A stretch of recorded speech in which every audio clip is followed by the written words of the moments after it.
Hi there, my name is Susan Campbell and I want to say welcome to all of you and thanking for making the effort to join us for this year's Floor Fellow orientation. Although our team this year is largely made up of returning Floor Fellows, because of how last year unfolded due to the COVID pandemic, I've not met many of you in person. I was in fact asked to step into this position of Interim Associate Director of Res Life midway through last semester, which was right before the pandemic reared its ugly head. So just to give you a bit of my background here at McGill, I started at McGill in the 1980s. I was hired as a food services supervisor, and then I was asked to be the general manager of dining services.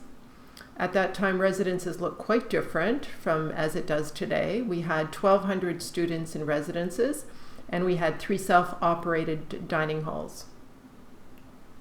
Things pretty well remained status quo for many years, but then fast forward, and over the last 15 years, we've mushroomed into approximately 3,600 students and 35 dining retail locations. Approximately 8 years ago, I moved into the housing department where I'm responsible for customer relations, as well as residence admissions, and I also oversee McDonald campus housing and residence life. My office is in University Hall, and many of you have met or know of my colleagues, Amanda Rosenberg, who is a service representative, and Teresa Nanya, who's the General Office Manager of Admissions. So because we had a somewhat fragmented end to the last school year, I would like to extend my thank you to all of you who were working last semester. We were all faced with a situation that we had very little preparation and training for. And for those of you who completed your year either remotely or in person, on behalf of SHHS, I'd like to thank you for your resilience and your creativity in attending to your Floor Fellow responsibilities, as challenging as they were at that time. Most of us in SHH administration have spent the entire summer preparing for September. It has been an ever-changing landscape over the summer, and the ground beneath our feet has still not solidified. We are still not sure how many students will be joining us and arriving in residences over the next month. Just to give you a basic overview, we delayed the running of our housing lottery by 1 month, hoping that with a little bit more time and more information available in order for students and parents to make up their mind, make an informed decision about coming to residences. As the summer wore on, things became much more complicated, particularly for the international students. Of the 2,200 students who applied for residence, we have only received confirmations of an intention to come to residences from about 1,500 of our applicants. So because of the COVID pandemic, the operations of residences will be changing, and so therefore the role and the focus of Floor Fellows will be very different from past years. Our approach to this new school year will not be unlike the way that the Government of Canada and the university have modeled their approach. We will be opening slowly, and we will be opening carefully in order to keep everybody safe. We need to keep staff safe, we need to keep students safe, and we need to keep you safe. So as you will see throughout the Floor Fellow orientation program, we've had to make some safety-related changes to policies surrounding residence life and the use of the residence buildings.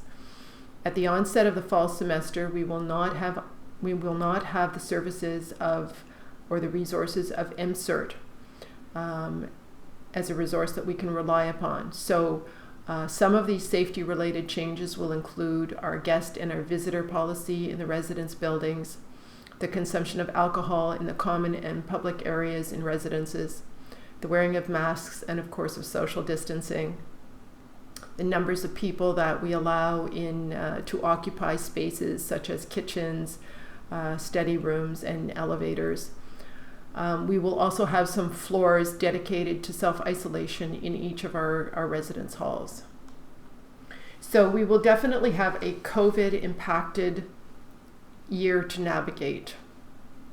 We have all been through a very steep learning curve, and the curve does not seem to be leveling off anytime soon. There's talk of a second wave of this pandemic, and there are still many unknowns that the world is dealing with.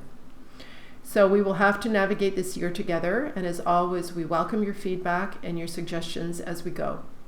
It is likely there will be a need for ongoing training sessions, but thankfully this will be somewhat easier for us to schedule and accomplish in a virtual environment. We will try to stay focused on our mission of engaging and supporting incoming resident students. Many of them are here to meet and to socialize with other students. We know that. The research shows that this is the most important reason that students want to come to residence. In fact, in the housing office this summer, we had many parents call to reprimand us for opening our residences this year because they could not talk their children out of wanting to come to residences, to be on campus, to meet people, and to make new friends. So before I talk about points specifically related to the orientation training program, I need to announce some changes that will be occurring to the residence life team. I am very sorry to report that we will be losing two of our valued RLM team members, Jim and Kristen. Jim, after 15 years, is continuing his teaching career in Toronto, and Kristen will be looking to further her education. We thank the two of them for their contributions over the years and truly do wish them the best of luck. We are looking to replace these two positions in the coming weeks, and we have been lucky enough to interview two promising candidates, one of which I believe has already been officially offered a contract. And in addition, I am pleased to announce that we, as of today, have a new Associate Director of Residence Life. Her name is Katie Allen. She comes from the University of Alberta. Katie will be working remotely for the month of August and is scheduled to start in person at the beginning of September. Katie was a Director of Residence Life out at the University of Alberta and managed a much larger team of floor fellows and RLMs. So she has very pertinent work experience. We will integrate a more formal and virtual introduction to Katie in the next day or so. Other than that, I have just one more announcement to make, and that is to let you know that Erin Wynn is currently away. Erin is our lifer manager, but we are hopeful that Erin will be returning in the near future.